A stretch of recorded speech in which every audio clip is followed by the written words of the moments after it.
Hello, dear students. Welcome to the today's history session. In the last video, we have completed up till the topic military organization on page number 30 of lesson number 7.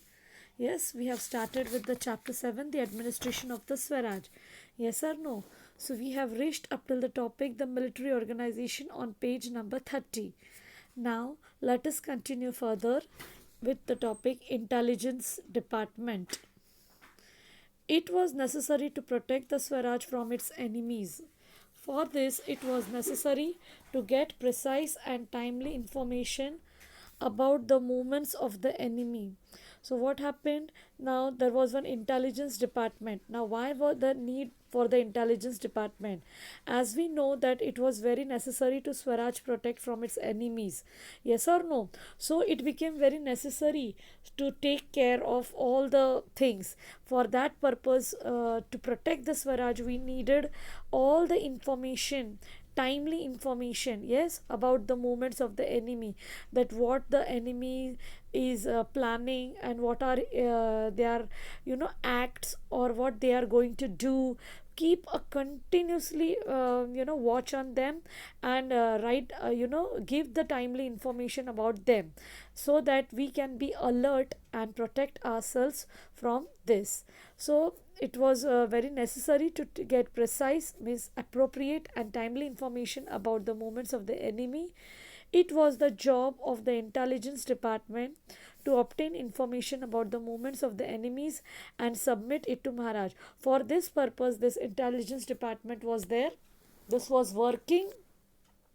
This intelligence department was working to obtain all the information about the movements of the enemy, and whatever information was collected by them, they used to submit it to Maharaj. The intelligence service of Maharaj was very efficient, and this department who was working for Maharaj was really an efficient department. Okay, all the people working in that department for that service were efficient. Bahirji Naik was the head of the intelligence department. So he was the head, who was Bahirji Naik. He was extremely skilled in his job. He was really very skilled and very keen in his job, very clever and intelligent, and that's why he was posted as head of the intelligence department. He collected accurate and detailed information about Surat before the raid on Surat. So they have given one example that before carrying out the raid on Surat, this Bahirji Naik, who was the head of the intelligence department, he collected a very accurate, proper, means right information and detailed information about the Surat before having the raid on Surat. So that much skilled he was. Okay. Now next, forts. Forts were of great importance in the medieval age. What do you mean by medieval age? Medieval age means between the ancient times and the modern times.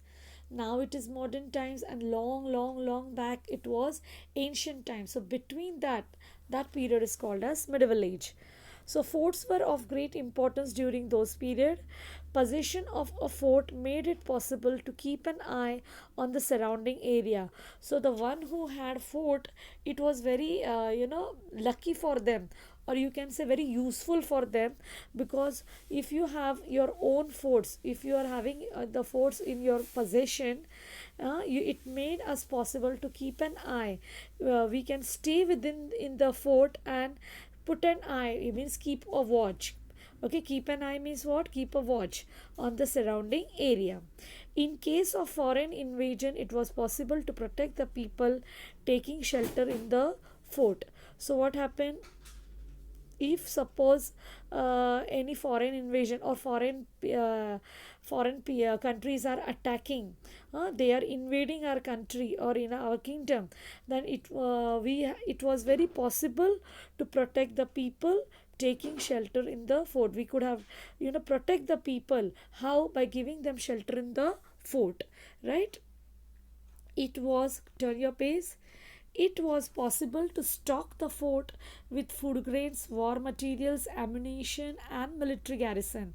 See, so not only people could be protected in the fort, means not only we could give protection to the people in the inside the fort, but also it was possible to stock the fort with food grains, means all food materials, whatever grains are there, then war materials like weapons, ammunitions, okay.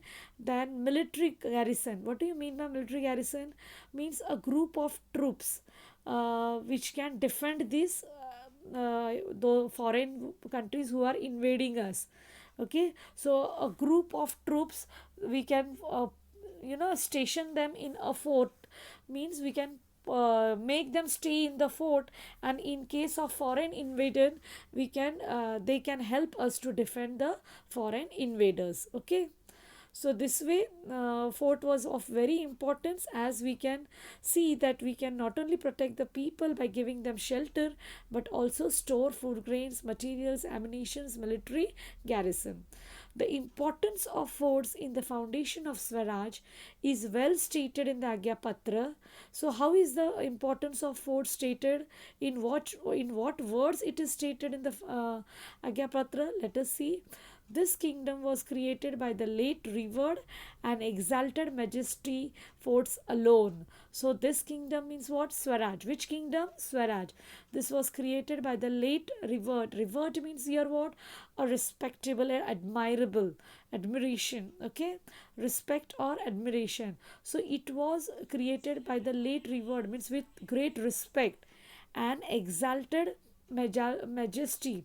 Exalted means what? High ranking. Very high ranking majesty means what? Whoever was working for the administration, they were of high ranking, and the forts were of the high ranking, okay. So this kingdom we had created, and we had got so many respectful and high ranking forts alone. Fine. Do you know the description of the building of forts by Shivaji Maharaj in the treatise Buddha Bhusanam, composed by Chhatrapati Sambhaji Maharaj, is remarkable. So now what happened? The building of the forts, okay, by Shivaji Maharaj. The description of that building, how that forts were built, okay, that description was composed by Chhatrapati Sambhaji Maharaj in the treatise Buddha Bhusanam. What is that? Buddha Bhusanam, okay, and it is really a remarkable composition made by Chhatrapati Sambhaji Maharaj. It is as follows.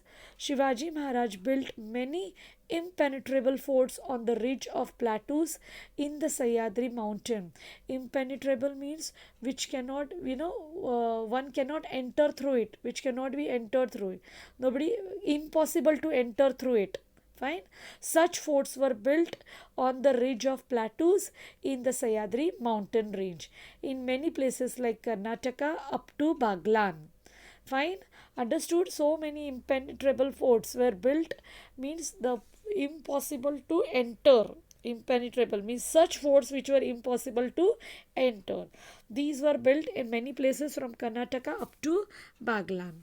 The intention behind it was to protect the earth, okay. Only the intention to build this fort was to protect the earth. To protect the earth means what? Whatever exists on the earth, the living life, the territories, whatever is there, okay, to protect that.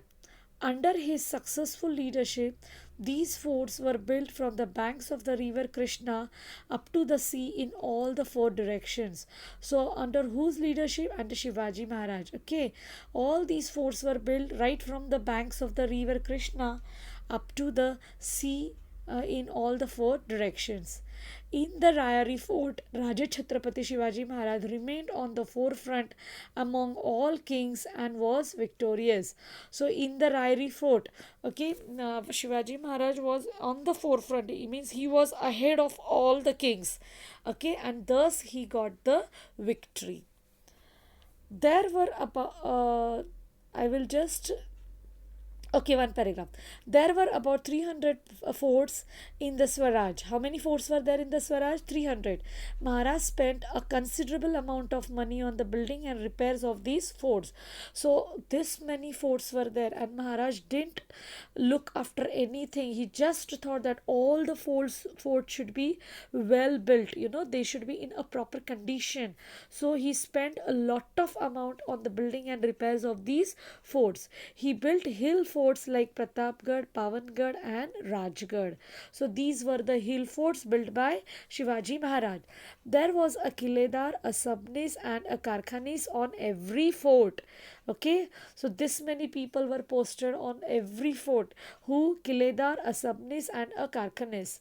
The Karkhanis looked after the storage of food grains and the maintenance of war material on the fort. Now, what was the work of the Karkhanis? Its duty was to look after the shortage of food grains. If anything, food grains were shortfall in any of the forts, because I told you in the forts many people were given protection, so they need food grains, yes or no? So the work of to look after the storage of food grains and the maintenance of war material, whatever war material was there stored in the forts, also to look after its maintenance was the duty of Karkhanis. So I will take a pause over here, and bye for now. Take care.